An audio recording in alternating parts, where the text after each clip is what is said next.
इथं यायच्या आधी बरेच लोकांच्या पेशंटच्या किंवा नातेवाईकांचं मनात एक शंका असते की मी फिजिओथेरपीने बरं होणार का, डॉक्टरने जर मला ऑपरेशन सांगितलं आहे पण मी फिजिओथेरपीने बरं होणार का, किंवा इथं काही गोळी नसते, औषध नाही, इंजेक्शन नाही, कुठलं ऑपरेशन नाही, तर फक्त फिजिओथेरपी करून मी बरं होऊ शकतो. असं प्रत्येक पेशंटच्या मनात ही शंका असते.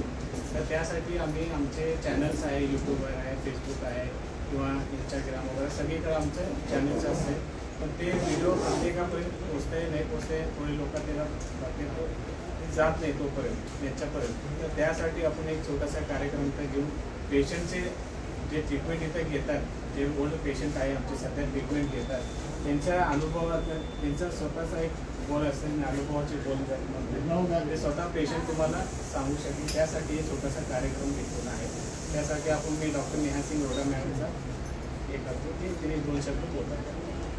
सगळ्यांचे खूप खूप धन्यवाद एवढा पेशन्स ठेवल्याबद्दल. म्हणजे तुम्ही खूप धैर्य ठेवला. इथे बसलेलं आहे 15-20 मिनिटं झाले, तिथे पेशंट होते.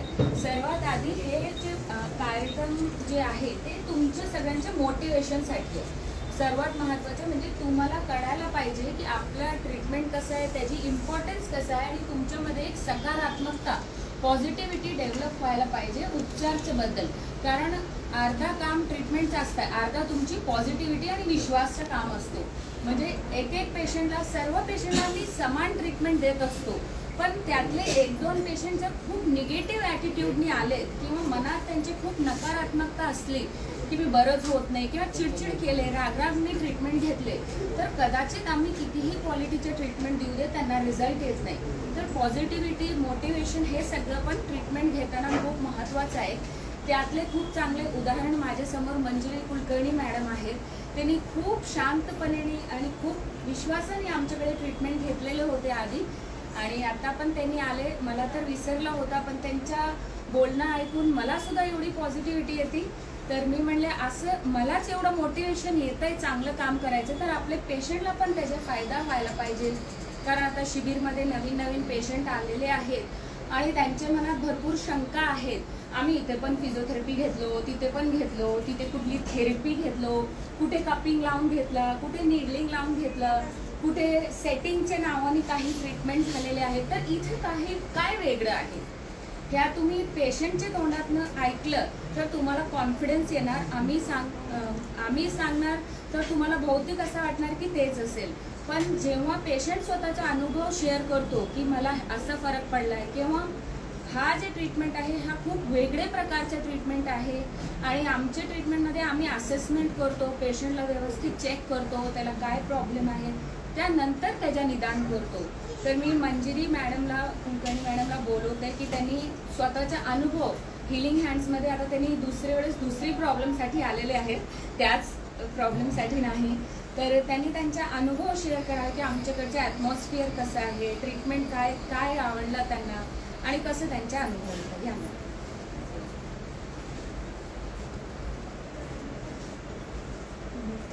माझं नाव मंजिरी कुलकर्णी. मला 2 वर्षापूर्वी पाठीचा खूप त्रास होता, मणके डॅमेज झाले, असं ऑर्थोपेडिक सर्जन 2-3 डॉक्टरांनी निदान केले आणि त्याचा काही उपयोग होत नव्हता ट्रीटमेंटचा. शेवटी अशी एक वेळ आली की मी अगदी झोपून राहिली. मग झोपल्या पेपर वाचताना एक दिवस मॅडमचा इंटरव्ह्यू वाचला की बिना औषधं कुठल्याही ऑपरेशनशिवाय आम्ही उभं राहू शकतो. मग मी स्वतःच तशीच रगडत झाले. त्यानंतर मॅडमने तपासलं आणि मला हा विश्वास दिला की मी तुम्हाला काही केलं तरी तुमच्या पायावर उभी करणार. मॅडमवरचा विश्वास, माझ्या स्वतःवरचा विश्वास आणि त्यांच्या सर्व स्टाफची ट्रीटमेंट, त्यांच्यावरचा विश्वास, याने मी अगदी कुटकुटीत 2 वर्ष उभी आहे. माझा जॉब अतिशय कष्टाचा, शेतीचा आणि त्रास द्यायचा. 100 किलोमीटर रनिंग असतं मला काहीही त्रास झाला नाही. फक्त मॅडम म्हणल्या तुम्ही बेल्ट सोडू नका, पण वय जास्त आहे, 75 हे जमत नाही, पण मला जमलं. हा केवळ माझा इथल्या हिलिंग हँड्सवरचा विश्वास आणि त्याचा रिझल्ट. त्यानंतर 2 वर्षांनी परवा मी अचानक चालताना पडले आणि माझ्या गुडघ्याला खूप मोठा मार बसला. मी उभं राहू शकत. परत ऑर्थोपेडिक सर्जनकडे ही भीती की गुडघा मोडला आणि शुगर असल्यामुळे भीती ऑपरेशनची येते सगळ्यांची की आपला पाय गेला. पण ज्या वेळेला डॉक्टरांचं हे निदान झाले की कुठल्याही प्रकारची मोडतोड नाही, पुन्हा घरी गेले, त्यांनी मला सजेस्ट केले की तुम्ही असं असेल ट्रीटमेंट घ्या, असे व्यायाम करा. माझ्या 1 सेकंदात लक्षात आले की आपण पूर्वीच्याच जागी जायचं आणि मी पुन्हा उभी राहील. मॅडमकडे आले, माझी अवस्था त्यांनी बघितली. परत म्हणलं की तुम्ही 15 दिवसात अगदी चालाल आणि कुठलीही काठी वापर कोणाचाही आधार न घेता, आणि त्याप्रमाणे मला रिझल्ट आला.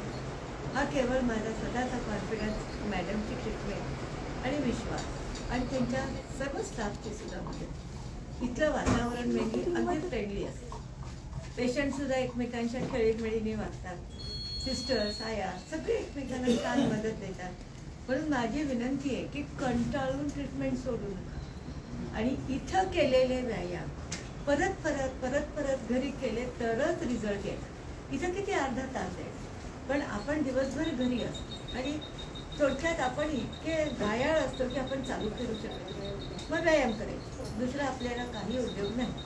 100% इथं बरे व्हाल. आता तुमच्या समोर मी कुठलाही न आधार घेता परत व्यवस्थित चालते. फक्त 10 दिवसात 10 दिवस मला एक पाऊल बाथरूमला जाणं सुद्धा शक्य नव्हतं. आता मी सर्व चालत येते, कोणाच्याही सोबतीशिवाय येते की मी इथं आले आणि मला काही प्रॉब्लेम झाला तर हे लोक मला मदत करते, घरापर्यंत सोडते. तर माझी हीच विनंती आहे की अर्धवट व्यायाम सोडू नका आणि जास्तीत जास्त लोकांना आपले अनुभव सांगा. आणि काय थोडंसं आपल्याला प्रत्येकाला कधी आर्थिक प्रॉब्लेम कधी येणे, तर मॅडमना प्रामाणिकपणे सांगितलं की ते निश्चित मदत करतात. त्याच्यातही वाद. धन्यवाद, खूप खूप धन्यवाद. अजून बस, थँक्यू मॅडम, तुमची प्रतिक्रिया दिल्याबद्दल धन्यवाद. जे पण पेशंटला काय बोलायचं आहे, स्वतःचा अनुभव सांगायचा आहे काय पॉझिटिव्ह, ते दुसऱ्यांना ते तुमचे 2 शब्दांनी काय मोटिवेशन भेटू शकतो तर त्यांनी सांगू शकतात त्यांच्या अनुभव. आता जसं मॅडम कुलकर्णी मॅडमने सांगितलं तसंच त्यांचे अनुभव डॉक्टर मोहम्मद अली पाटील यांनी सांगितले. टीचर आहेत, टीचर आहे, म्हणजे त्यांच्या शिक्षक अजून आहे. ट्रीटमेंट कम्प्लीट झालेलं नाहीये, जस्ट चालू झालेलं आहे. पण तरी त्यांना काय पॉझिटिव्ह वाटलं, काय चेंजेस वाटले तरी त्यांच्या शब्दात सांगतात. आज माझा 7वा दिवस आहे. 7व्या दिवसा अगोदर मी लोकमत वाचत असताना या हिलिंग हँड डॉक्टर नेहा मॅडमचं जाहिरात वाचलो आणि मला खूप आनंद झाला आणि मी इथं आलो. का म्हणजे मी 3-4 वर्षापासून खूप कंबरदुखी आणि सांधदुखीने व्यस्त होतो. 2 वर्षापूर्वी मी रिटायर झालो, मुख्याध्यापक होतो. अनेक ठिकाणी गेलो. एलोपॅथीमध्ये काय असते, फक्त उपचार करत नाहीत, फक्त गोळ्या औषध देतात. त्याच्यामुळं ते गोळ्या औषध घेईपर्यंत आपण चांगला असतो. ते झाल्यानंतर आपल्याला अनेक वेदना होतात, साईड इफेक्ट होतात. परंतु इथं फिजिओथेरपी आहे. फिजिओथेरपी सेंटरमध्ये काय असतो, ज्या ठिकाणी वेदना आहेत त्या ठिकाणी अनेक प्रकारचे उपचार केले जातात. मला अनुभव आला. ज्या दिवशी पहिल्या दिवशी मी आलो इथं अनेक प्रकारचे उपचार केले. मॅडम आम्हाला पाहिले, अनेक प्रकारचे त्यांनी उपचार आम्हाला ट्रीटमेंटसाठी सांगितले. आणि ज्या दिवशी मी आलो तिथं संध्याकाळी मला पहिल्या दिवशीच मला स्पष्ट जाणवलं की इथं आपले उपचार होतात आणि आम्ही 100% पूर्ण चांगले होऊ शकतो. सकारात्मक विचार आपण ठेवा. आता कुलकर्णी मॅडम भरपूर सांगितलेले आहेत.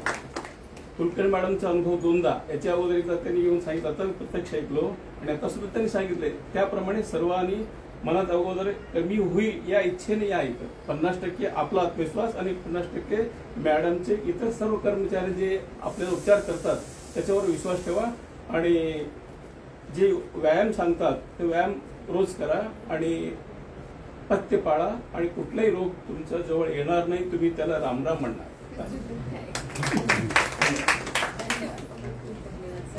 प्रतिक्रिया दिल्याबद्दल. तर पेशंटची जास्त वेळ न घेता आता मी इथेच संपवते. आणि एक डाऊट असतंय की ही केल्यावर मला बरं वाटणार, ट्रीटमेंट संपल्यावर परत चालू होणार का, हे डाऊट भरपूर लोकांच्या मनात असतं. तर जसं सर सांगितले आणि मॅडम सांगितले की जर तुम्ही जे मी व्यायाम सांगते ते चालू ठेवलात आणि फॉलोअप व्यवस्थित ठेवला तर तुम्हाला 99% कुठलीही प्रॉब्लेम येणार नाही. हा तुम्हाला दुसरी प्रॉब्लेम होऊ शकते, जसं मॅडमला झाले की त्यांनी अचानक पडले तर त्यांना कमरेचा त्रास कधीही झाला नाही 2 वर्षात. आता त्यांनी पडल्यावर त्यांना गुडघेचा प्रॉब्लेम आला.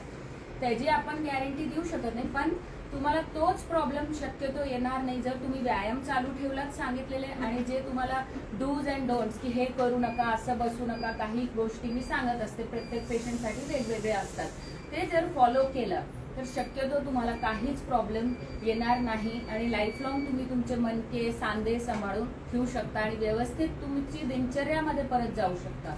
अजून एक फायदा आमच्या ट्रीटमेंटच्या फिजिओथेरपीचे काय असतं की बाकी ह्याच्यामध्ये सोल्युशन सांगत नाही. डायरेक्ट म्हणतात तुम्हाला त्रास व्हायला लागला गाडी चालवायचं बंद करा, तुम्हाला त्रास व्हायला लागला पायरी चढायचं उतरायचं बंद करा. असं पॉसिबल आहे का? नाही. मी कधीही पेशंटला सांगत नाही की तुम्ही हे बंद करा.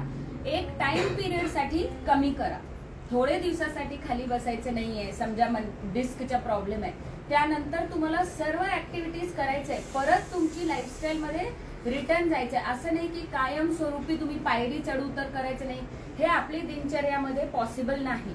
प्रत्येक काम लिमिटमध्ये केलं आणि त्याबरोबर व्यायाम चालू ठेवलं तर तुम्हाला आयुष्यात ते प्रॉब्लेम परत येऊ शकत नाही. धन्यवाद.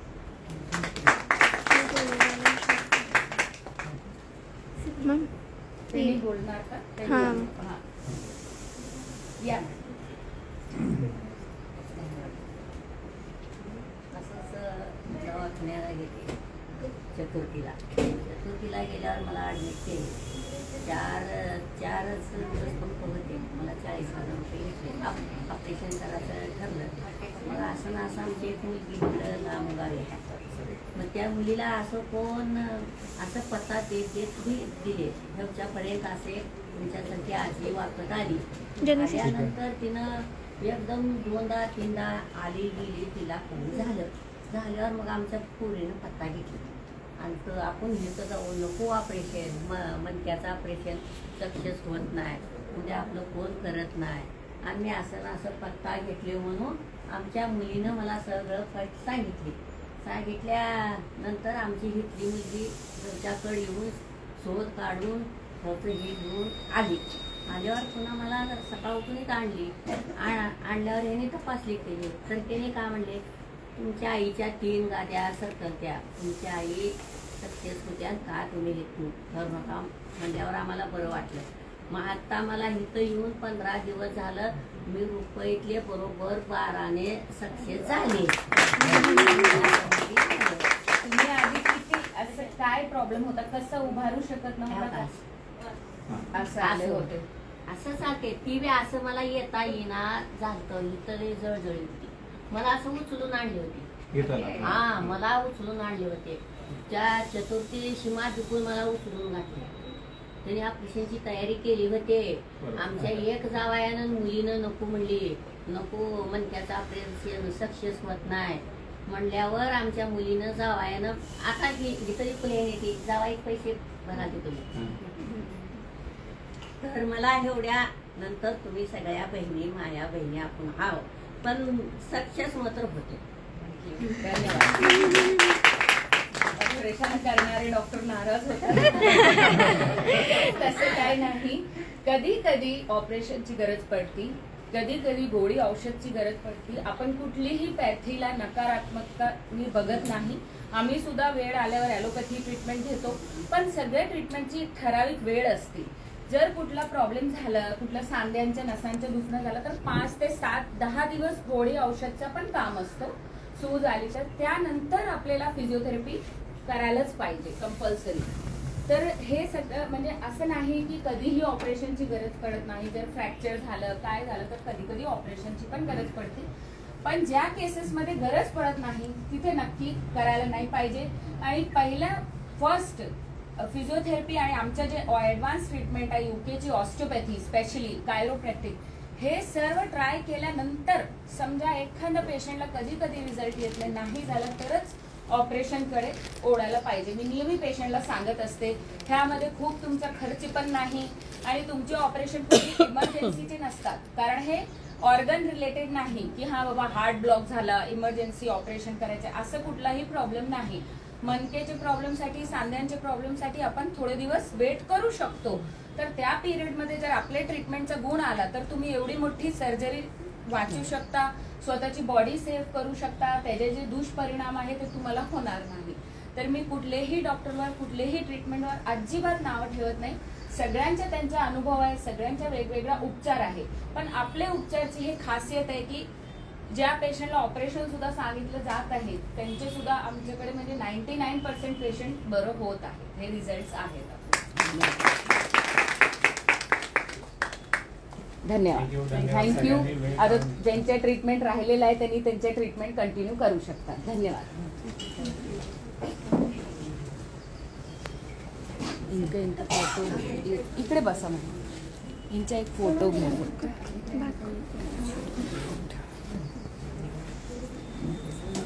MBBS आहे का मॅडम?